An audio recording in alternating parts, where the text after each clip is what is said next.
Yes, good morning to all of you. देखिए, हम लोग थर्मोडायनेमिक्स स्टार्ट कर चुके हैं कल, और मैंने आपको इसके बेसिक टर्म्स जो है वो एक्सप्लेन कर दी थी कि हम कौन कौन से वर्ड्स को इस चैप्टर में यूज करने वाले हैं, और थर्मोडायनेमिकल सिस्टम क्या होता है, आइसोलेटेड सिस्टम क्या होता है, ओपन सिस्टम, क्लोज सिस्टम। इसके अलावा हमने स्टडी किया था कि पैरामीटर्स क्या होते हैं, प्रेशर, वॉल्यूम, टेम्परेचर। ये तीन पैरामीटर हैं जिससे हम किसी भी थर्मोडायनेमिकल सिस्टम को एक्सप्लेन कर सकते हैं, एक्सप्रेस कर सकते हैं, बता सकते हैं कि बाहर सराउंडिंग से कैसे डिफरेंट है। ओके, तो आज हम लोग देखते हैं जीरोथ लॉ ऑफ थर्मोडायनेमिक्स। देखिए, जो भी लॉज होती हैं वो तो फर्स्ट से स्टार्ट होती है ना। ऐसा बोला जाता है first law of thermodynamics, second law, third law, ऐसा बोलना चाहिए। लेकिन ये जो लॉ है इसका नंबर जीरो से स्टार्ट हो रहा है। जैसे कि आपने न्यूटन्स इक्वेशंस ऑफ मोशन पढ़े हैं, न्यूटन्स लॉज ऑफ मोशन पढ़े हैं, तो उसमें first law, second law, third law इस तरह से स्टडी किया जाता है। लेकिन थर्मोडायनेमिक्स में ये जीरोथ लॉ है। जीरोथ लॉ मतलब कि जीरो लॉ है। इसका रीजन ये है कि फर्स्ट लॉ और सेकंड लॉ पहले बनाए जा चुके थे। फर्स्ट लॉ और सेकंड लॉ पहले बनाए जा चुके थे। फर्स्ट लॉ में ये एक्सप्लेन किया गया था कि हीट एनर्जी से वर्क डन हो सकता है और टेम्परेचर राइज हो सकता है। ये तो हमने लास्ट चैप्टर में भी स्टडी किया कि हीट एनर्जी से दो वर्क हो सकते हैं, या तो वर्क डन होगा, या तो गैस एक्सपेंड होगी, या क्या होगा, या टेम्परेचर राइज होगा।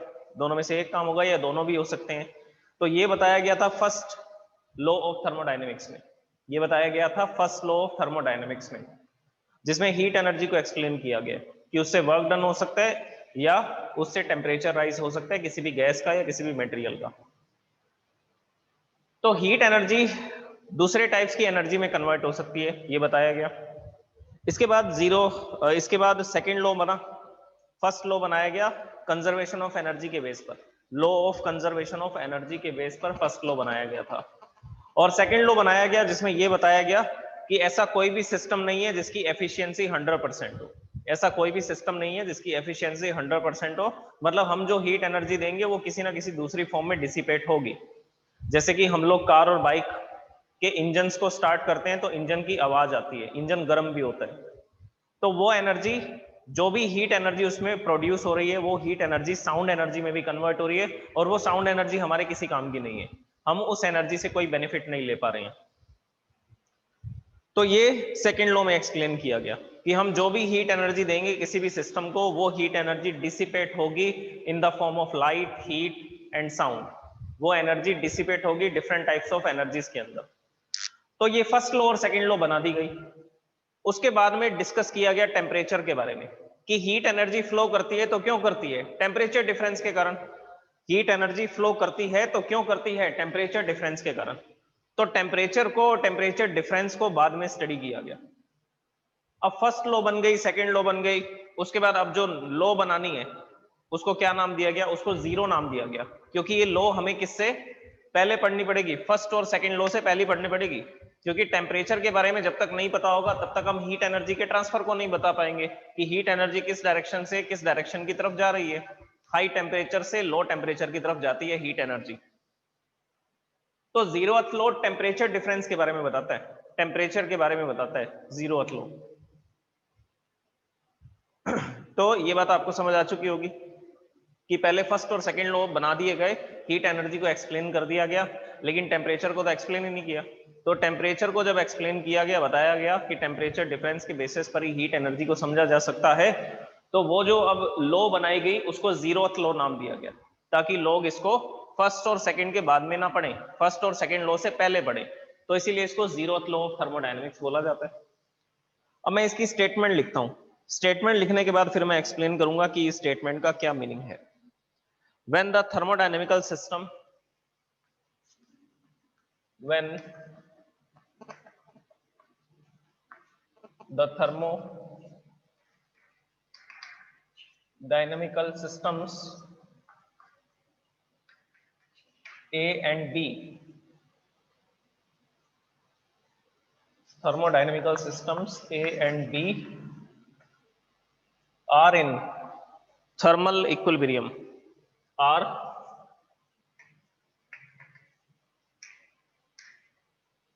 separately in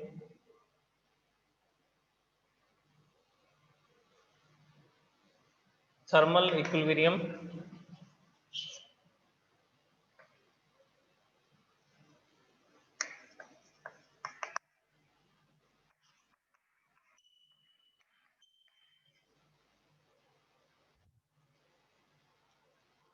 in thermal equilibrium with the third thermodynamical system C, with the third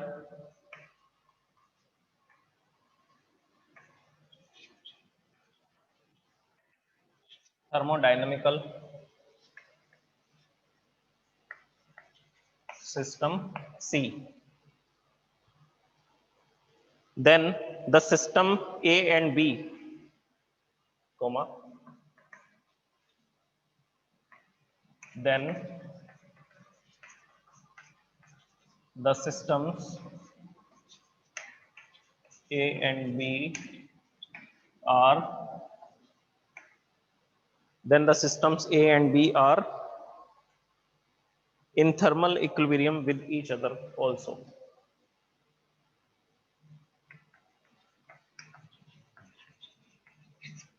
Are in thermal equilibrium with each other also.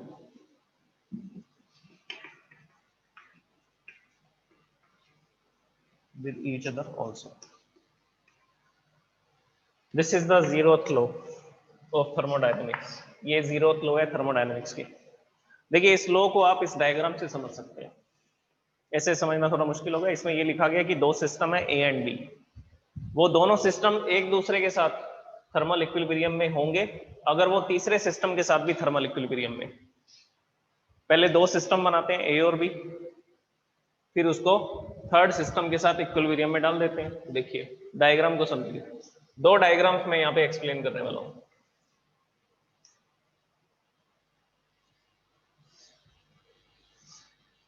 This is the first diagram. इसमें ये जो system है दिस इज सिस्टम सी, और इस system को हमने separate कर रखा है. मतलब इसके अंदर जो भी कंटेंट है, जो भी गैस है, ये गैस बाकी दो सिस्टम से अलग है. कौन सी वॉल से? डायथर्मिक वॉल से. This is a conducting wall. Conducting wall बोल दीजिए या डायथर्मिक वॉल भी बोल सकते हैं. So this is a conducting wall. यहां पर एक सिस्टम है ए और एक सिस्टम हमने यहां पर बनाया बी, और इनके बीच में जो वॉल है that is adiabatic wall. Adiabatic मतलब हीट एनर्जी का ट्रांसफर नहीं होने वाला, नॉन कंडक्टिंग वॉल है. तो इस डायग्राम से आपको कुछ क्लियर हो जाएंगी कुछ बातें. फिर एक डायग्राम और बनाऊंगा मैं. अभी देखिए हमारे पास तीन सिस्टम है, system A, system B and system C, और ये तीनों को वॉल से अलग किया गया. ए सिस्टम बी से अलग है, इनके बीच में एडियाबैटिक वॉल है, तो हीट एनर्जी का ट्रांसफर नहीं हो सकता ए और बी के बीच में. ए सी के साथ हीट एनर्जी का ट्रांसफर कर सकता है क्योंकि इनके बीच में कंडक्टिंग वॉल है. बी हीट एनर्जी का ट्रांसफर कर सकता है सी के साथ, एक्सचेंज कर सकता है हीट को, क्योंकि यहां पर भी कंडक्टिंग वॉल है. तो ए और बी सिस्टम को एडियाबैटिक वॉल से अलग करना है, और इन दोनों सिस्टम को सी के साथ सेपरेट किया गया कंडक्टिंग वॉल से. तो यहां पर हीट एक्सचेंज हो सकती है, यहां पर हीट एक्सचेंज हो सकती है. अब ये जो ए सिस्टम है, अब ध्यान से सुनिए. अब मैं इनके टेम्परेचर्स लिखने वाला हूं. जो ए सिस्टम है इसका टेम्परेचर है 100 डिग्री सेल्सियस. जो सी सिस्टम है उसका टेम्परेचर है 50 डिग्री सेल्सियस. इसका टेम्परेचर है 50 डिग्री. और जो बी है इसका टेम्परेचर है 30 डिग्री सेल्सियस. ये इनके टेम्परेचर्स मैंने लिख दिए. अब आप देख लीजिए हीट एनर्जी कहां से कहां ट्रांसफर होगी. तो आंसर है हीट एनर्जी ए से सी की तरफ ट्रांसफर होगी because of the temperature difference. A is at the high temperature and C is at the low temperature. A और बी के बीच में कोई एक्सचेंज नहीं होगा. ए और बी के बीच में कोई एक्सचेंज नहीं होगा. क्यों? क्योंकि इनके बीच में तो एडियाबैटिक वॉल है ना, नॉन कंडक्टिंग वॉल है. ये हीट एनर्जी को ट्रांसफर नहीं कर सकते. तो ए अपनी हीट एनर्जी को रेडिएट करेगा किसमें? सी में. तो धीरे धीरे इसका टेम्परेचर कम होता जाएगा, सी का टेम्परेचर बढ़ता जाएगा. ठीक है. और इनमें क्या होगा?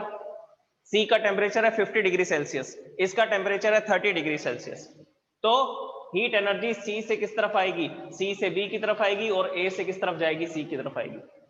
तो हीट एनर्जी का ट्रांसफर होगा ना, हीट एनर्जी ए से लॉस्ट होती जाएगी और सी हीट एनर्जी को गेन करेगा। इसी तरह से हीट एनर्जी सी से लॉस्ट होती जाएगी और बी हीट एनर्जी को गेन करेगा। अब हमने देखा कि थोड़े देर के बाद में कौन सी कंडीशन आ गई, थोड़े टाइम के बाद में थर्मल इक्विलिब्रियम की कंडीशन आ गई, मतलब टेम्परेचर कांस्टेंट हो गए। थर्मल इक्विलिब्रियम कल ही डिस्कस किया था हमने, जब प्रेशर वॉल्यूम टेम्परेचर तीनों चेंज नहीं होते, that is called thermal equilibrium. Okay, अब इसके पहले जो टेम्परेचर थे उसको मैं बाहर लिखता हूं, अभी जो टेम्परेचर हो जाएंगे वो सुनिए। इसका टेम्परेचर था पहले 100 डिग्री सेल्सियस, इसका टेम्परेचर था पहले 50 डिग्री सेल्सियस, और ये जो बी है इसका टेम्परेचर था 30 डिग्री सेल्सियस। अब हमने ये नोटिस किया कि तीनों के टेम्परेचर 40 डिग्री सेल्सियस हो चुके हैं, तीनों के टेम्परेचर 40 डिग्री सेल्सियस हो चुके हैं। ओके, मान ली बात। तो ये कौन सी कंडीशन में आ गई, ये थर्मल इक्विलिब्रियम में आ गई। अब ए से सी की तरफ हीट एनर्जी ट्रांसफर नहीं हो रही, ना सी से बी की तरफ हीट एनर्जी ट्रांसफर हो रही है। तो ए से बी की तरफ हीट एनर्जी भी ट्रांसफर नहीं हो रही और सी से बी की तरफ भी हीट एनर्जी ट्रांसफर नहीं हो रही, because there is no temperature difference. यहां पर टेम्परेचर डिफरेंस रहा ही नहीं, टेम्परेचर डिफरेंस 0 हो गया, तो हीट एनर्जी का कंडक्शन बंद हो गया। ओके, अब देखिए आगे की कहानी, दूसरा डायग्राम देखिए। अब मैं क्या करूंगा, इन वॉल को चेंज कर दूंगा। यहां पर ये जो एडियाबैटिक वॉल थी, इस वॉल की जगह मैं कंडक्टिंग वॉल लगा दूंगा और यहां पर एडियाबैटिक वॉल लगा दूंगा। तो ए और बी के बीच में जो एडियाबैटिक वॉल थी उस वॉल को मैंने चेंज कर दिया और यहां पर कौन सी वॉल लगा दी, यहां पर मैंने कंडक्टिंग वॉल लगा दी। और इस जगह पर मैंने कौन सी वॉल लगा दी, इस जगह पर एडियाबैटिक वॉल को मैंने फिक्स कर दिया। Now I have change the wall एडियाबैटिक्स।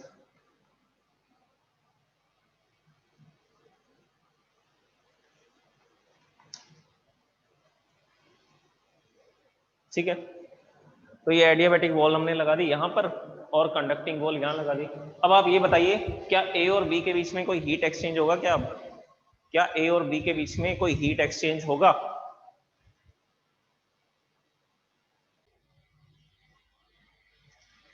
तो अब देखिए मैंने इन कंडक्टिंग वॉल, यहां पर कंडक्टिंग वॉल लगा दी। अब हम देख रहे हैं कि ए और बी के बीच में भी हीट एक्सचेंज नहीं हो रही, ए और बी के बीच में भी हीट एक्सचेंज नहीं हो रही। यही तो स्टेटमेंट थी कि अगर ए सी के साथ थर्मल इक्विलिब्रियम में होगा और सी अगर बी के साथ थर्मल इक्विलिब्रियम में होगा, तो ए और बी भी थर्मल इक्विलिब्रियम में होंगे एक दूसरे के साथ में, तो यहां पर भी हीट एक्सचेंज नहीं होगा। इन दोनों के बीच में कोई भी हीट एनर्जी चेंज नहीं होगी, इनके टेम्परेचर दोनों के 40 डिग्री सेल्सियस है। तो इस एक्सपेरिमेंट से समझ आता है कि पहले हीट एनर्जी ट्रांसफर हो रही थी ए से सी में और सी से बी में, और धीरे धीरे इन सबके टेम्परेचर सेम हो गए। अब हमने अगर इनके बीच में कंडक्टिंग वॉल लगा भी दी तब भी हीट एनर्जी एक्सचेंज नहीं हो रही, क्योंकि ये सब थर्मल इक्विलिब्रियम में, और यही स्टेटमेंट यहां पर लिखी गई है। When the thermodynamical systems A and B, अगर ए और बी सेपरेटली थर्मल इक्विलिब्रियम में है, किसके साथ? थर्ड थर्मोडायनेमिकल सिस्टम के साथ, मतलब सी के साथ।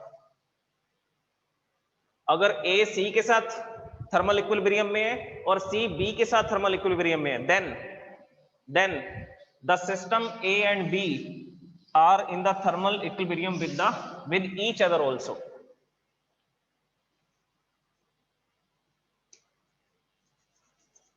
With each other also. Okay. तो यही था जीरोथ लॉ। अब जीरोथ लॉ से क्या सीखने को मिला? तो आंसर है हीट एनर्जी ट्रांसफर होती है टेम्परेचर डिफरेंस के कारण। जब तक टेम्परेचर डिफरेंस रहेगा तब तक हीट एनर्जी ट्रांसफर होगी from the high temperature to the low temperature, और जैसे ही टेम्परेचर डिफरेंस 0 हो जाएगा हीट एनर्जी ट्रांसफर होनी बंद हो जाएगी, हीट का एक्सचेंज नहीं होगा। That is zeroth law of thermodynamics. तो जीरोथ लॉ ऑफ थर्मोडायनेमिक्स से अब इसको मैं एक सिंपल से तरीके से लिखता हूं।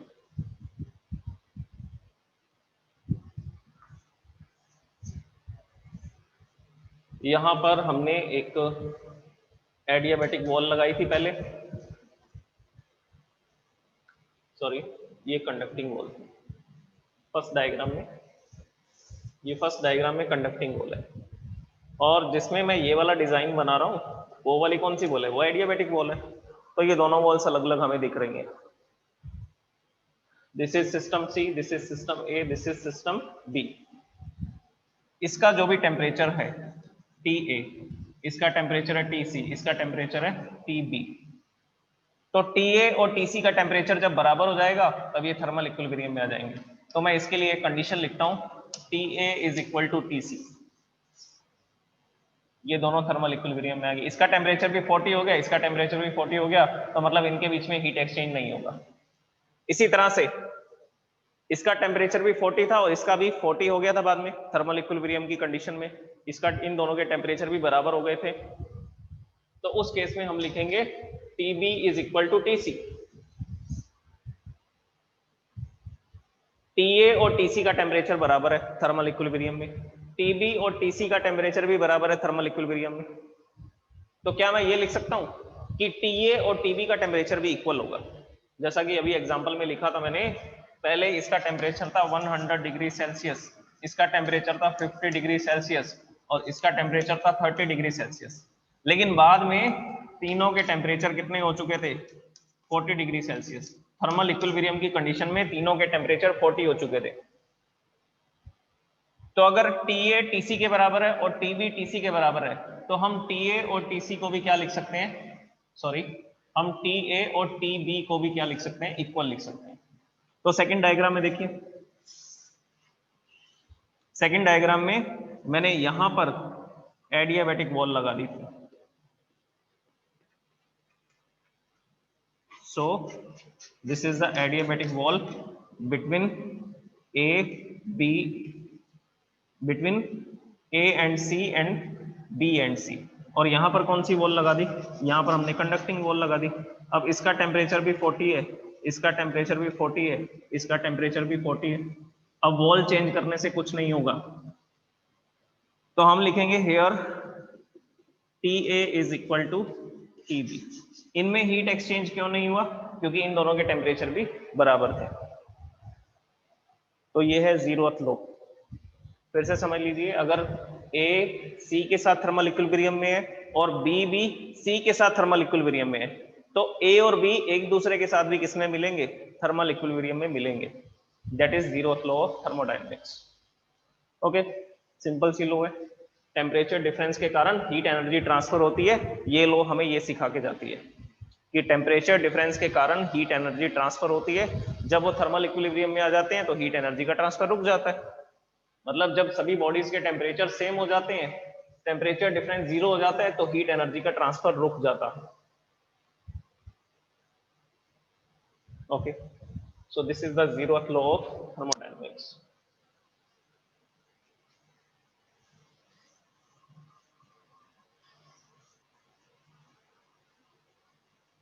और नेक्स्ट देखिए, नेक्स्ट हम लोग डिस्कस करते हैं इंटरनल एनर्जी के बारे में। इसके बारे में डिस्कस करेंगे इंटरनल एनर्जी। हीट एनर्जी के बारे में तो हम पूरा चैप्टर स्टडी कर चुके हैं। इंटरनल एनर्जी भी हमने उसमें डिस्कस की थी, लेकिन फिर से सुन लीजिए। देखिए, इंटरनल एनर्जी किस पे डिपेंड करती है, इंटरनल एनर्जी डिपेंड करती है पार्टिकल्स के मोशन पे। पार्टिकल्स के मोशन पे डिपेंड करेगी, और किस पे डिपेंड करेगी, उनके कॉन्फ़िगरेशन पे। कॉन्फ़िगरेशन मतलब उनके बीच में कितना अट्रैक्शन फोर्स है, उस पर डिपेंड करेगा। तो मान लीजिए मेरे पास एक ये सिस्टम है, इस सिस्टम के अंदर ये गैस के पार्टिकल्स हैं। ये गैस के पार्टिकल रैंडमली अलग अलग डायरेक्शंस में क्या कर रहे हैं, मूवमेंट कर रहे हैं। तो अगर मैं इसको हीट एनर्जी दूंगा, यहाँ पर बर्नर लगा करके इसको गर्म करूंगा, तो हम देखते हैं कि इनके मोशन इंक्रीज हो जाते हैं। मोशन इंक्रीज हो जाते हैं तो मतलब इंटरनल एनर्जी इंक्रीज हो जाती है। इंटरनल एनर्जी इंक्रीज हो जाती है तो मतलब टेम्परेचर इंक्रीज हो जाता है। देखिए, पार्टिकल के मोशन से ही रिलेटेड है टेम्परेचर, और इंटरनल एनर्जी भी किससे रिलेटेड है, पार्टिकल के मोशन से ही रिलेटेड है। तो इंटरनल एनर्जी बेसिकली क्या होती है, काइनेटिक एनर्जी। ये वाली जो मोशन से रिलेटेड है that is kinetic energy, that is kinetic energy. और जो उनके कॉन्फ़िगरेशन से रिलेटेड एनर्जी है दैट इज पोटेंशियल एनर्जी। बस इनके आगे एक वर्ड लगा देना है आपको, इंटरनल काइनेटिक एनर्जी। देखिए मेरे पास ये एक सिस्टम है, ये एक चौक है, तो इसके अंदर बहुत सारे पार्टिकल्स हैं। अगर मैं इस पूरे चौक को ऐसा थ्रो करूंगा तो ये है एक्सटर्नल काइनेटिक एनर्जी, क्योंकि बाहर से मैंने इस पर वर्क किया, वर्क करके मैंने इसको मोशन में लाया, अब ये चल करके जाएगा, जिससे भी टकराएगा उस पर वर्क करेगा, तो इसके पास एक्सटर्नल काइनेटिक एनर्जी है। हम एक्सटर्नल की बात नहीं कर रहे, हम बात कर रहे हैं इंटरनल काइनेटिक एनर्जी की। मतलब इस सिस्टम के अंदर जो पार्टिकल्स हैं वो जो मोशन कर रहे हैं, वो जो वाइब्रेशन कर रहे हैं, उनके वाइब्रेशंस के कारण इन पार्टिकल्स में जो एनर्जी है that is internal kinetic energy. बाहर से हम जो एनर्जी दे रहे हैं उसकी बात नहीं कर रहे हैं। इस सिस्टम को मैंने यहां पर ऐसा रख दिया, जैसे ही मैंने यहां पर रखा, इस सिस्टम के अंदर जो भी पार्टिकल के वाइब्रेशंस हो रहे हैं, उन वाइब्रेशंस के कारण इसके पास जो एनर्जी है that is internal kinetic energy. अब सॉलिड के पार्टिकल्स एक दूसरे को अट्रैक्ट भी करते हैं। ये सॉलिड है, सॉलिड के अंदर ये पार्टिकल्स होंगे और ये पार्टिकल्स कहीं पर भी चल करके नहीं जा सकते, तो इनकी पोटेंशियल एनर्जी जो है वो ज्यादा होती है। इनके पास काइनेटिक एनर्जी भी है क्योंकि ये वाइब्रेशंस कर रहे हैं, इनके पास इंटरनल पोटेंशियल एनर्जी भी है क्योंकि ये पार्टिकल इस पोजीशन पर रुका हुआ है, क्योंकि इसके आसपास के पार्टिकल इस पर क्या लगा रहे हैं, अट्रैक्शन फोर्स लगा रहे हैं। तो इस अट्रैक्शन फोर्स के कारण ये कहीं चल करके जा नहीं सकता, तो इसकी पोजीशन के कारण, इसके कॉन्फ़िगरेशन के कारण इसके पास जो एनर्जी है that is internal potential energy, that is internal potential energy. अब इंटरनल काइनेटिक एनर्जी को किससे लिखते हैं, तो आंसर है यू, कैपिटल यू से लिखा जाता है और इसके सबस्क्रिप्ट में के लिख देते हैं, यू के, इंटरनल काइनेटिक एनर्जी। और यू पी लिख देंगे तो इंटरनल पोटेंशियल एनर्जी, इसके सबस्क्रिप्ट में पी लिख देंगे तो इंटरनल पोटेंशियल एनर्जी, के लिख देंगे तो इंटरनल काइनेटिक एनर्जी। तो सॉलिड के अंदर जो पार्टिकल्स होते हैं ना, उनके पास काइनेटिक एनर्जी भी होती है, उनके पास पोटेंशियल एनर्जी भी होती है। लेकिन जो गैसेस के पार्टिकल्स हैं उनकी पोटेंशियल एनर्जी थोड़ी कम होती है, क्योंकि वो पार्टिकल इतनी दूर दूर होते हैं कि एक दूसरे पर बहुत कम अट्रैक्शन फोर्स लगाते हैं, बहुत कम अट्रैक्शन फोर्स लगाते हैं, तो ज्यादा एनर्जी उनके पास कौन से वाली होती है, इंटरनल काइनेटिक एनर्जी। ज्यादा एनर्जी उनके पास इंटरनल काइनेटिक एनर्जी होती है, पोटेंशियल एनर्जी बहुत कम होती है क्योंकि पार्टिकल्स के बीच में अट्रैक्शन नहीं होता। सॉलिड्स में उल्टा है, सॉलिड्स में काइनेटिक एनर्जी कम होगी, पोटेंशियल एनर्जी ज्यादा होगी। पार्टिकल अपनी पोजीशन पे रहेंगे तो पोजीशन के कारण उसके पास जो एनर्जी होगी दैट इज अट्रैक्शन फोर्स के कारण, रिपल्शन फोर्स के कारण जो भी एनर्जी होगी उसके पास, उसको बोला जाता है पोटेंशियल एनर्जी। तो इंटरनल एनर्जी क्या है, इंटरनल एनर्जी इन दोनों एनर्जीज का सम है। तो अगर मैं इन दोनों एनर्जी को जोड़ दूंगा, इंटरनल एनर्जी को किससे लिखा जाता है, कैपिटल यू से लिखा जाता है। So internal energy of the system is the, इसको यू से लिखेंगे, is the sum of its internal energy, internal kinetic energy and internal potential energy. This is the definition of internal energy. तो अगर मेरे पास एक क्लोज कंटेनर है और उस कंटेनर के अंदर गैस के बहुत सारे पार्टिकल्स हैं, जैसे मान लीजिए मैंने इसके अंदर 6.022 इंटू 10⁻23 एवोगैड्रो नंबर, इतने पार्टिकल्स मैंने इसमें फिल कर दिए। तो इतने सारे पार्टिकल्स सब एक दूसरे पर क्या लगाएंगे, अट्रैक्शन फोर्स लगाएंगे, सब एक दूसरे पर क्या लगाएंगे, अट्रैक्शन फोर्स भी लगाएंगे। तो उस अट्रैक्शन फोर्स के कारण इनके पास पोटेंशियल एनर्जी भी होगी। ये रैंडम मोशन कर रहे हैं अलग अलग डायरेक्शंस में, तो इनके पास काइनेटिक एनर्जी भी होगी।